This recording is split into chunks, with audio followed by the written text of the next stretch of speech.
Ready? Okay, we're gonna call this finance meeting to order. It's Monday, December 16th, and it is 6:30 p.m. We do have a quorum. And I'd like to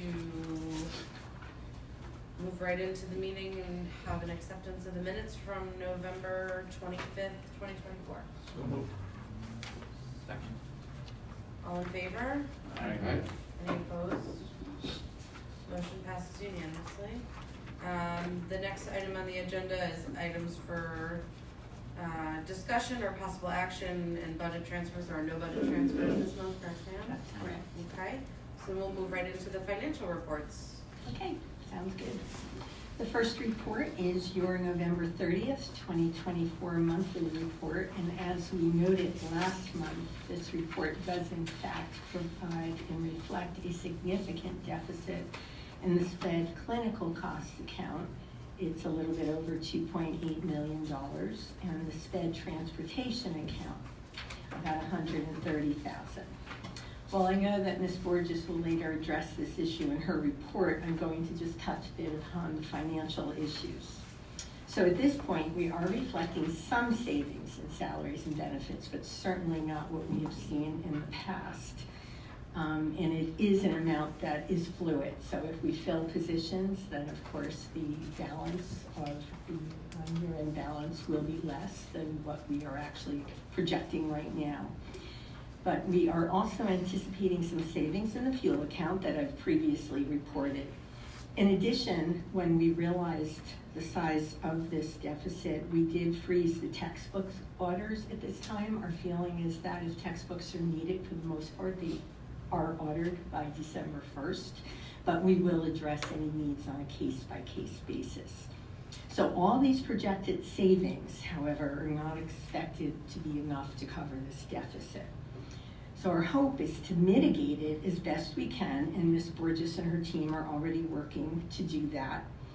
In addition, we have entered our initial information into the high-cost CDAC state report, and that is leading us to believe that the total will exceed the town's estimated revenue in their budget for fiscal year 25.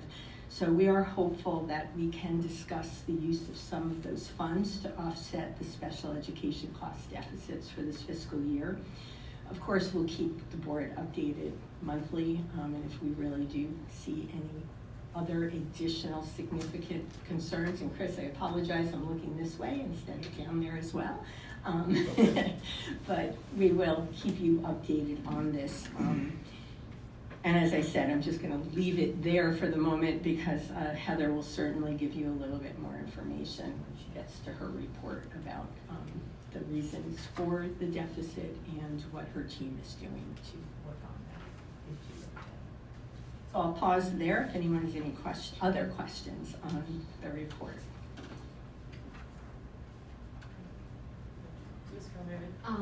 Ms. Mancini, when you talk about the, and I know Mrs. Borges will cover it more, the early projected excess cost grant, are we talking about the high cost additional that, like, I know you have to fill out forms for the state for our students that Reach the threshold. And then it typically sends money back to the town. Yes.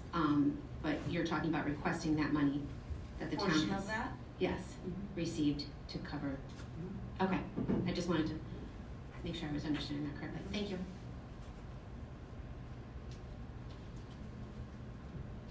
Any other questions? Mr. Pio? Can I ask a question through the chair, Ms. course. Borges?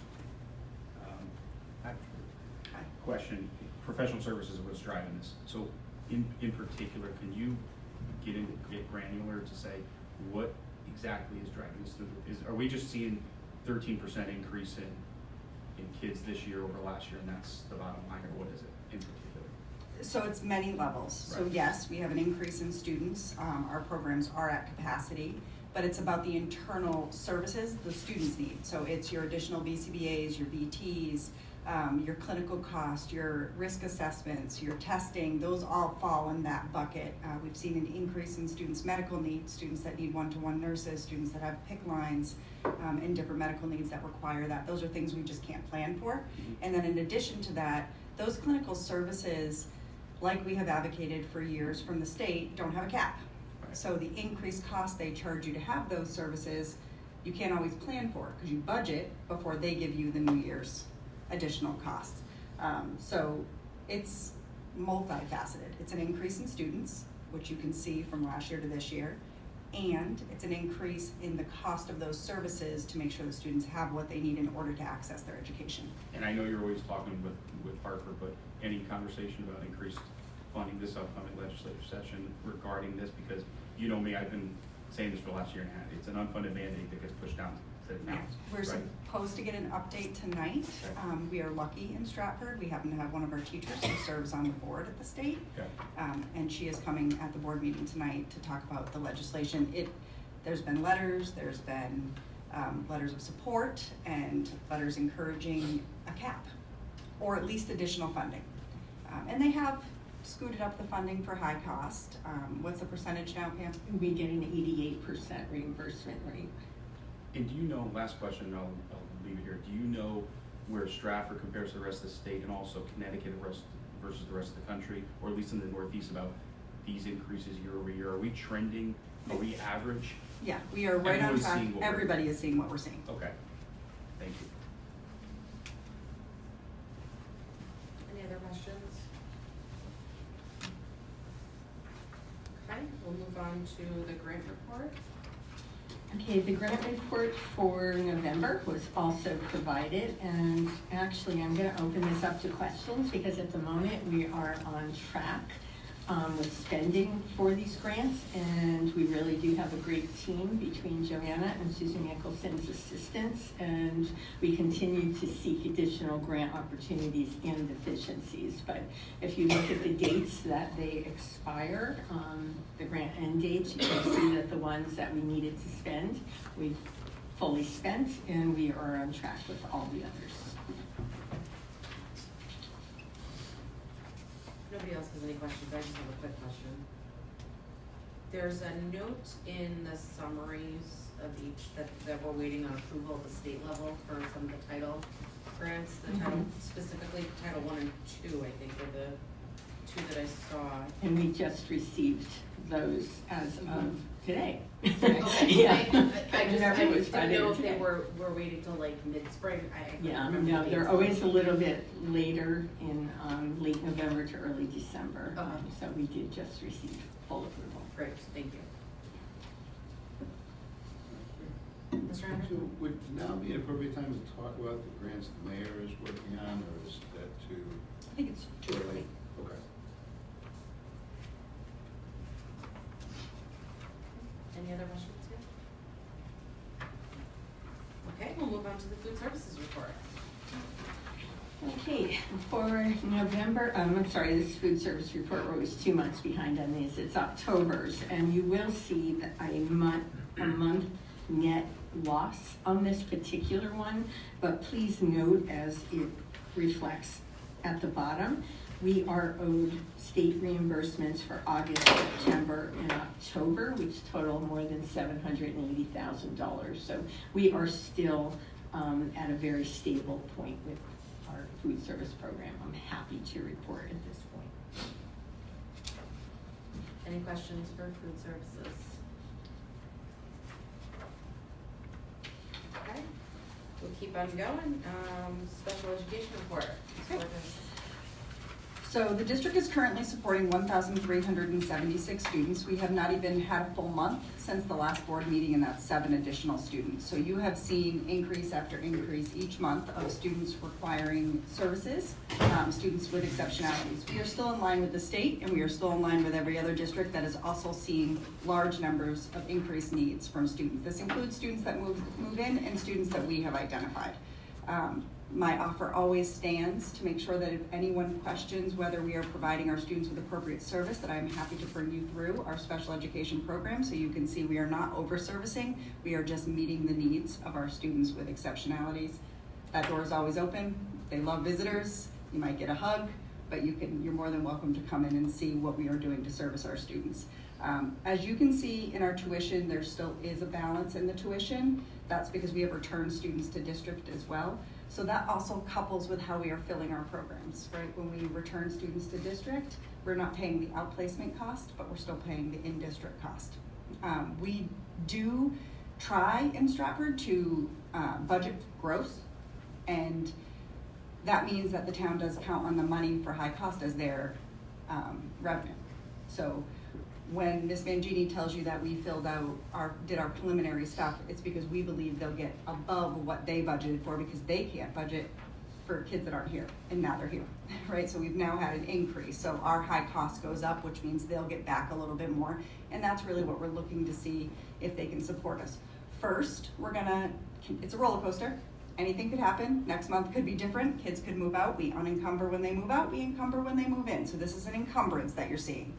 We'll continue to keep you updated. We'll continue to see what we have in money for staff for unfilled positions, and we'll continue to transfer over, and we will deal with that shortfall, if there is one, when we get to that point. Okay, so it's a roller coaster, and we never know where that's going to turn, but we wanted to make sure we were clear with our projections. If nothing changed and we had exactly what we have right now, this would be the deficit you would be looking at. Okay, if more students move in, it might be worse.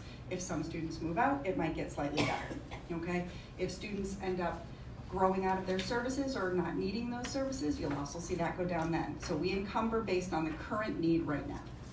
All right, these are your BTs, your board certified BCBAs, your nurses that are registered, your RNs, your LPNs. These are the ones that are individual one-to-one with students based on their needs. We did make an attempt a couple of years ago to try to hire our own BTs to save money. Did not work out. So we did not get applicants in that field, so we have continued to have to contract to get these services because there's just not a pool big enough for us to be able to meet that need right now. So this is a pretty significant deficit, as Ms. Mangini shared. We do have a plan to continue to do reviews of our programs. We have already gone through and reduced some of our BTs. We have already looked at, how we can combine some of our nurses, because these medical needs really did come out of nowhere. They may be COVID related, but these are not things we have typically had to deal with in the past. And these are registrations, and when a new student registers with a medical need, we always have a PPT. We go through that. We talk with our nurse. We usually invite Kim to be able to make sure that we're able to educate this child safely. And that their needs are being met. So that's essentially your special education report. And again, if we don't spend this will all get transferred into that first. Any questions for Ms. Borges? Ms. Randall? So we have 78 outplaced students. Who were we last year? We were close to 90. We were 88. Okay. So we brought 10 additional. We've brought a lot more than 10 back in the past year and a half. And again, I really do, if you really want to come visit our ABA, our Strive, our sales, and you have to remember, not only are we bringing them back, but we keep them till they're 23 now. So students that we would have said bye to and graduated are still here needing services. Mr. O'Brien? How's that working out this year with the additionals? I think there, 10 additional in the Strive program? It's amazing. They're awesome. Did they have extra staffing, or? They did need extra staff, yeah. So now we have Strive and Strive Intensive. So Strive, as you used to know it, the students would spend a lot of time at Burlington and Pez, and they were out in the community. We now have Strive Intensive, which are students with a little more intense needs that need one-to-one or hand-over-hand, and they are students that are shredding for us and mailing for us and doing some work for Stratford Community Services, but they're here. So we have 37 students within that building in that program now, and that's huge.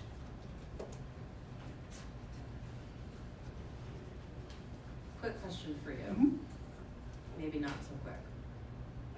And you can answer, you can decline and answer later if you want to. When identifying a student to go into a program in Stratford, and there are several across the district, what is the process of getting that student to a program or to services, or they don't just get identified and put into a program. There is a process that goes Yes. into it. Yep, so there's a lot of laws and regulations. Those start with your least restrictive environment. Our job as a public school is to make sure all students are educated in what we call their least restrictive environment, with the most time with general peers or typical peers as possible, okay?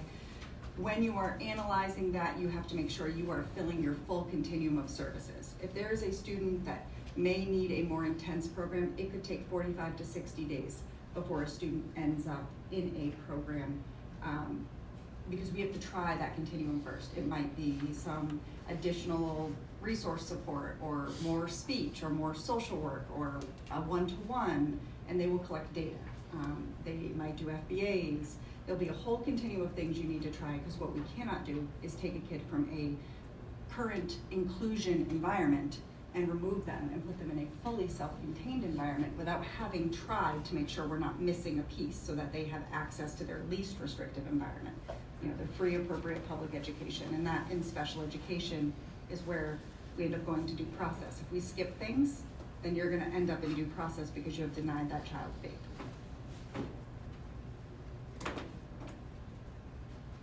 Any other questions? Ms. Burgess? Okay, the enrollment report. Okay, you've been provided with the enrollment report as of December 1st, and most notable is that the total enrollment is down about 52 students from last year at this same time. We did have a large 6th grade class that moved on to our middle schools, and our in-district total overall is up by about 26 students from October 1st. Registrations continue, though at a slightly slower pace than they have been recently, but I'm sure, yes, I'm sure January that will change. But overall, things are going smoothly.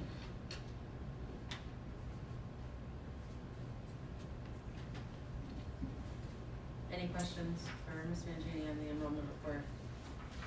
Would we, Sorry, go. would we have expected the enrollment to have gone up with the change in the age for kindergarten? We should. I think we were actually waiting to see how that played out, and don't forget, we did have a waiver request in place, and that with that process, I don't believe it resulted in the increase that we anticipated for kindergarten. I have a question. When somebody is enrolling now, are they going into the new pathways, or are they going to the current pathways set in place? Definitely going to the new pathways.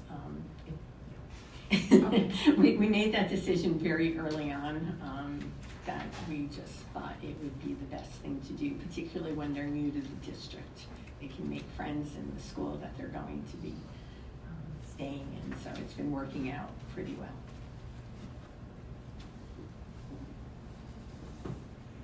Any other questions?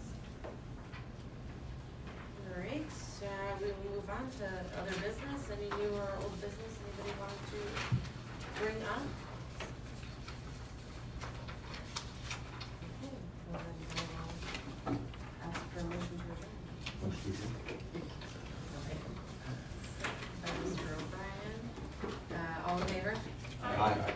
Any opposed? Motion passes unanimously. Have a good night, everyone. Just trying to see where you're staying at. I haven't seen you all day. You were so far away.